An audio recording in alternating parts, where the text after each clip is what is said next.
एक क्वेश्चन है जो बार बार सवाल आता है इंटरेस्ट के। जी। अब कहते हैं कि जी इनका फलान सब बैठ लोग हैं, लेकिन अगर आप देखें इन्फ्लेशन हो गई हो, इंटरेस्ट रेट्स बढ़े हुए हैं। अब एक बेचारी एक बेवार है, अनपढ़ इंसान जिसके पास ज़्यादा करती है, उसको सिस्टम का नहीं पता उसके पास क्या है, ऑल्टरनेटिव उसके पास क्या है, वो बेचारा जाके बैंक पर रखेगा और वो इंटरेस्ट लेगा, कमाएगा उसके ऊपर, उसी से लिखाएगा, नहीं करेगा वो आज का पैसा कल हाफ हो जाने। अब आप उसको क्या समझाएंगे कि भाई नहीं रख सकती, हराम है इंटरेस्ट जो कर हराम। हाउ डू वी इसको किस तरह आप में हर मामले में तीनों चीज़ें बता देनी चाहिए। सबसे पहली चीज़ ये कि अगर अल्लाह ताला ने किसी चीज़ से रोका है तो जिस तरह के मैंने अर्ज़ किया क्यों रोका है, जब तक आप इस क्यों का जवाब नहीं देंगे, औरत हो, मर्द हो, बच्चा हो, बड़ा हो, वो मुतमईन ही नहीं होगा। हम जिस दौर में जी रहे हैं उसमें आप तहक्कुम से काम नहीं ले सकते, आपको बताना पड़ेगा। तो सबसे पहले तो आपके सवाल के जवाब में अगर मुझे बात करनी होगी तो मैं ये बताऊंगा कि इस्लाम क्या कह रहा है। कि ये समझ लीजिए कि इस्लाम में कर्ज़ नेकी का काम है। यानी इस्लाम की अखलाकियात ये है कि अगर आपके पास आपकी ज़रूरत से ज़्यादा कुछ मौजूद है, यानी ज़ाती ज़रूरतों से, कारोबारी ज़रूरतों से, हाल की ज़रूरतों से, मुस्तक़बिल की ज़रूरतों से ज़्यादा अल्लाह ने आपको दे रखा है और आपके किसी भाई को ज़रूरत पड़ गई है और वो आपके पास आया है तो आप दे दें, ये बड़ी नेकी है। इसको इस्लाम की इस्तिलाह में इन्फाक कहा जाता है। नमाज और इन्फाक दो बुनियादी नेकियां हैं इस्लाम के नुक्ता निगाह से। नमाज अल्लाह का हक़ है और इन्फाक बंदों का हक़ है। मुझे अगर अल्लाह ने माल दिया है तो अल्लाह ताला कहते हैं कि वफ़ी अम्वालिकुम हक़्क़ुल लिस्साइल वल महरूम, यानी जिनको नहीं मिला, जो महरूम रह गए, उनका एक हक़ है तुम्हारे माल में। तुम्हारा कोई भाई, कोई अज़ीज़, कोई करीबी, कोई दोस्त, कोई ताल्लुक़ वाला आके मदद की दरख्वास्त करता है तो फ़राख दिली से पूरी करो। उसमें अगर आप सूरह बकरा के आखिर में देखें तो अल्लाह ताला ने बड़ी तरगीब दी है कि मैं अगर तुम किसी की मदद करोगे, किसी को अपने माल में शरीक करोगे तो तुम्हें 700 गुना तक अजर दूँगा। और उसमें तमसीलों में बताया है कि मैं इन्फाक को बढ़ाता हूँ और अगर तुम मेरे ऊपर भरोसा करोगे तो दुनिया में भी उसका अच्छा नतीजा निकलेगा, आखिरत में। इन्फाक का एक दूसरा दर्जा ये है कि किसी शख्स ने आके अपनी ज़रूरत बयान की है, वो उसकी ज़ाती ज़रूरत है, कारोबारी ज़रूरत है, आप में इतनी हिम्मत नहीं या ऐसे हालात नहीं आपके कि आप उसे दे दें, तो उसमें आप कर्ज़ दे देते। कर्ज़ जब आप देते हैं तो ये अक्सर में नेकी का काम है जो आपने दूसरे दर्जे में किया है। पहले ही मैं आप जब कर्ज़ दे रहे हैं, यानी हमने इन्फाक नहीं किया, कर्ज़ दे दिए, तो हम दूसरे दर्जे में आ गए। इस पर नफ़ा मांगने को इस्लाम में हराम कर दिया गया। पहली बात तो ये है कि वो तुम्हारा पैसा था ही नहीं, तुमने दे दिया किसी को, अल्लाह ने दिया ही इसलिए था। नेकी कमाओ, उसका बहुत अजर मिलेगा। अगर इतनी हिम्मत नहीं तो कर्ज़ दे रहे हो, कर्ज़ दे रहे हो तो उस पर नफ़े का मुतालबा ना करो।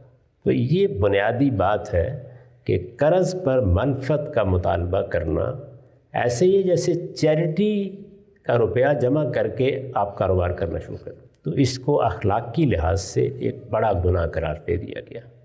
ये हकीकत है, पहले तो ये समझ लेना चाहिए। अब उसके बाद दूसरी बात बतानी चाहिए, यानी ये आपके सवाल के पहले हिस्से का जवाब है कि सूद को मना क्यों किया गया। इसलिए कि वो कर्ज़ जैसी नेकी के काम को कारोबार बनाता है। इसको इस्लाम अखलाकी लिहाज से एक बड़ी पस्त बात समझता है और अपने मानने वालों को रोकता है, और वो कहता है कि तुम्हें जब भी कभी अपने भाई को कर्ज़ देना है तो उसमें किसी नफ़े का मुतालबा मत करो। ये नफ़े नुकसान की चीज़ ही नहीं, ये नेकी है, ये चैरिटी है, ये अल्लाह ताला की राह में ख़र्च करना है। तुमने दे देना था, तुम इतनी हिम्मत नहीं कर सके तो कम से कम आप नफ़ा ही ना मांगो उससे। ये इस्लाम का अप्रोच है इस मामले में। मौजूदा ज़माने में कर्ज़ को कारोबार बनाकर बाकायदा इदारे बन गए।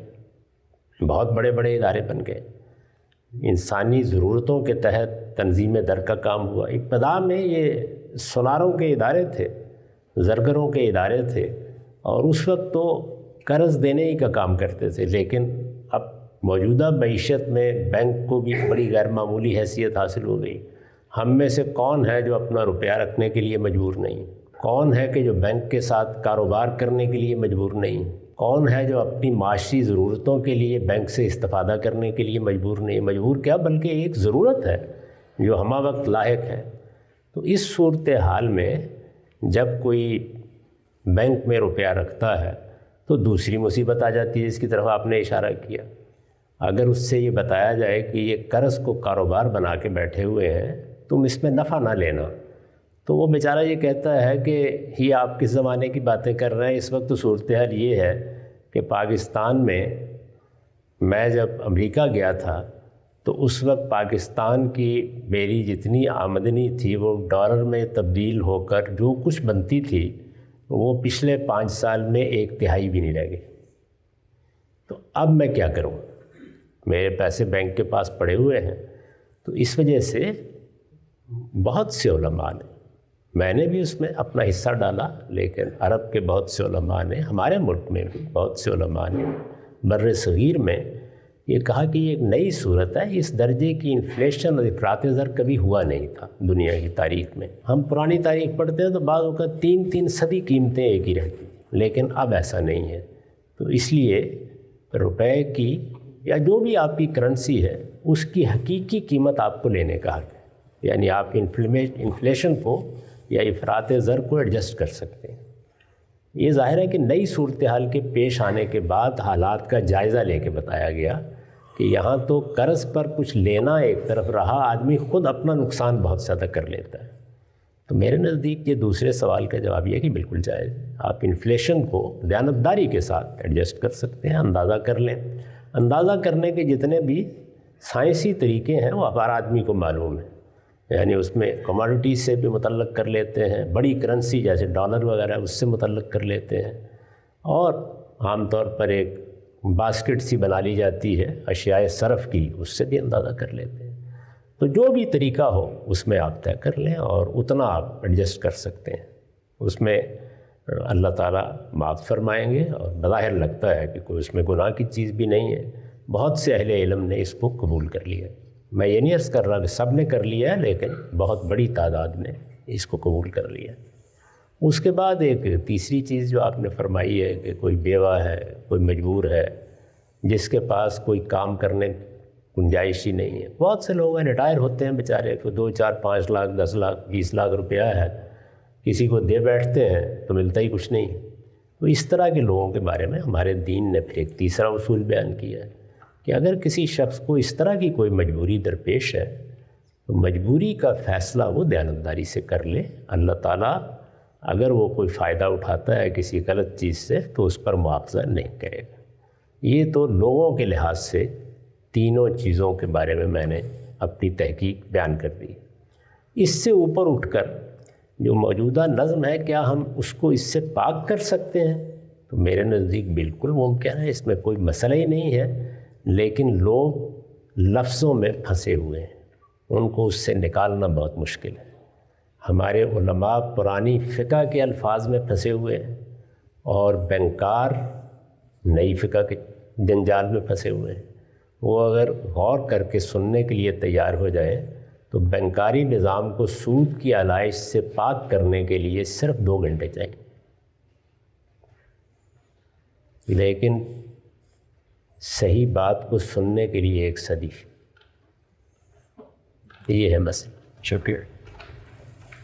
باقی تو اسی شے پر اگر دوسرا نقطہ دیکھا جائے، بینک آپ سے جو پیسہ لیتا ہے، جس سے آپ کو انٹرسٹ دیتا ہے، وہ آگے لوگوں کو سود پہ پیسہ دیتا ہے، اور وہاں پہ اس سود کی وصولی کے جو طریقہ کار انہوں نے رکھا ہے وہ اس بندے نے جو جس میں بینک سے پیسہ ملا خاصی مشکلات پیدا کر دیتا ہے۔ یہ اسی طرح ایک چیز ہے جو شیکسپیئر کا وہ ہے پاؤنڈ آف فلیش۔ اگر اس نقطۂ نظر کو سامنے رکھا جائے کہ بینک آپ کو جو پیسہ دے رہا ہے وہ کسی اور سے اس نے सूद वर्सेस के लिए मुश्किलात पैदा करके या तो आपको आगे से तो उसको किस तरह से देखा जाए? ऐसे ही जैसे मैंने अभी देखा है, एक ही तरह देखा जाता है चीज़ों को। यानी ये बता दिया मैंने कि जो गलती है उसकी इस्लाह के लिए लोग तैयार हो जाएं तो इस्लाह हो जाएगी। कितने कारोबार हैं जिनका तज्जिया करके मैं बता सकता हूँ आपको कि वो इस्तेहसाल कर रहे हैं। कितने बाज़ार में बैठे हुए लोग हैं जो अपनी चीज़ों के नफ़ा में हुदूद से तजावुज़ करते हैं। तो ऐसी सब चीज़ों की इस्लाह मुमकिन है। इसलिए मौजूदा बेकारी निज़ाम में भी जो ख़राबियाँ हैं उनको दूर किया जा सकता है। इस वक्त जो सूरत हाल है वो मेरे और आपके हाथ में नहीं है। उसमें जो एक आम आदमी को हिदायत दी जा सकती है वो मैंने बयान कर,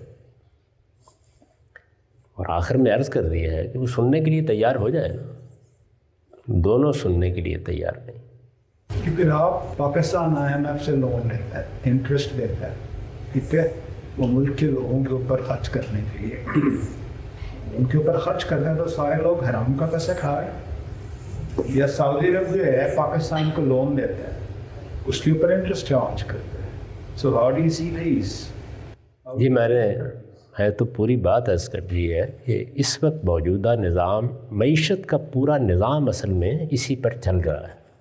यानी एक ऐसी चीज़ जिससे इस्लाम ने रोका था वो कारोबार बना ली गई है, आलमी सतह पर कारोबार बना ली गई है। तो लोगों को एजुकेट करना होगा पहले। इस्लाम का ये तरीका नहीं है कि पहले तालीम दिए बग़ैर, लोगों को समझाए बग़ैर आप फतवे देना शुरू कर दें। लोग एक सूरत हाल में ज़िंदगी बसर कर रहे होते हैं। इस्लाम इस तरीके से बात नहीं शुरू करता। आप इसका अंदाज़ा इससे कर लीजिए कि कुरान मजीद जब नाज़िल हुआ तो लोग माँ से निकाह कर लेते थे, यानी जो बाप की बीवी है जिससे वो पैदा नहीं हुए, उससे भी जब इस्लाह शुरू की है तो यहाँ से शुरू नहीं की कि इससे पहले बच्चे जितने थे वो सारे के सारे हराम हो गए। नहीं, मैंने कहा अब इस्लाह करते हैं, देखते हैं कहाँ से ठीक किया जा सकता है, कर दी। तो इस वजह से मौजूदा वक्त में ये फतवे नहीं देने चाहिए कि सब हराम खा रहे हैं। बहुत से मसाइल हैं जिनको सामने रख कर ये निज़ाम चल रहा है। हर आदमी को उसमें अच्छाई और बेहतरी पैदा करने की कोशिश करनी चाहिए। मैंने उसके उसूल बता दिए कि एक आम आदमी जब ये सूरत हाल ऐसी है तो क्या करे, और इस्लाह अगर करनी है तो उसमें कोई ज़्यादा वक्त नहीं चाहिए, सिर्फ ज़रा थोड़ा सा तासुबात से बालातर होकर बात सुनने की ज़रूरत है। वो कोई सुनने के लिए तैयार नहीं। सर इसमें एक गुजारिश ये है कि जैसे आपने एक्सप्लेन किया शुरू में कि कर्ज़ पे मनफत का मुतालबा गलत है, जो कि इस्लाम टिपिकली कह रहा है कि ये सूद है। लेकिन अगर हम आज का निज़ाम देखें तो ज़्यादातर जो बैंक हैं वो कर्ज़ देने का तो काम कर ही नहीं रहे, वो तो फाइनेंसिंग कर रहे हैं। तो उसमें जब आप कह रहे हैं कि दोनों उलमा को भी और बैंकों को भी कुछ अपना रवैया या कुछ चीज़ें तब्दील करने की ज़रूरत है, तो इसमें क्या आप फरमाएंगे? मिसाल के तौर पर बैंकों को क्या तब्दील करने की ज़रूरत है और उलमा को क्या करना चाहिए? बैंकों को कर्ज़ के लफ्ज़ को अपनी दस्तावेज़ात से निकालने की ज़रूरत है। इसमें ज़्यादा से ज़्यादा ये होगा कि जो नए कागज़ छपवाने पड़ेंगे उन पर कुछ खर्चा आ जाएगा। इसलिए कि बैंक हकीकत में, दुरुस्त फरमाया आपने, कि इस वक्त कर्ज़ नहीं दे रहे, वो या फाइनेंसिंग कर रहे हैं या हायर परचेज़ कर रहे हैं। आप मॉर्गेज का भी जायज़ा लें, वो हकीकत में कर्ज़ नहीं है, लेकिन पुरानी इस्तिलाह चली आ रही है लोन, मनी लेंडिंग, वो उसको तब्दील करने के लिए तैयार नहीं। ये बैंकों का मसला है।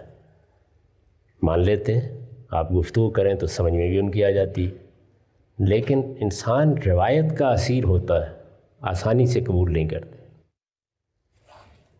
दूसरी चीज़ क्या है? दूसरी चीज़ ये है कि उन्हें अब ये बताया जाता है कि आप असलन तो फाइनेंसिंग कर रहे हैं या असलन हायर परचेज़ कर रहे हैं, लेकिन आप उसे लोन कहते हैं, तो लोन की तफसीलात से आप बाज़ गलत मुतालबे भी करते हैं। वो मुतय्यन करके बता दिए जाते हैं कि देखिए ये मुतालबा आप फिर नहीं करेंगे। वो उतनी सी इस्लाह करने के लिए भी तैयार नहीं, उससे कोई क़यामत नहीं आनी।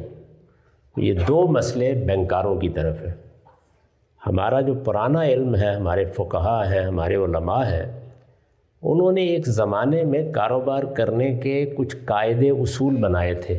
आज से कोई 1000 साल पहले, 700 साल पहले, उसको फ़िक़्ह कहा जाता है।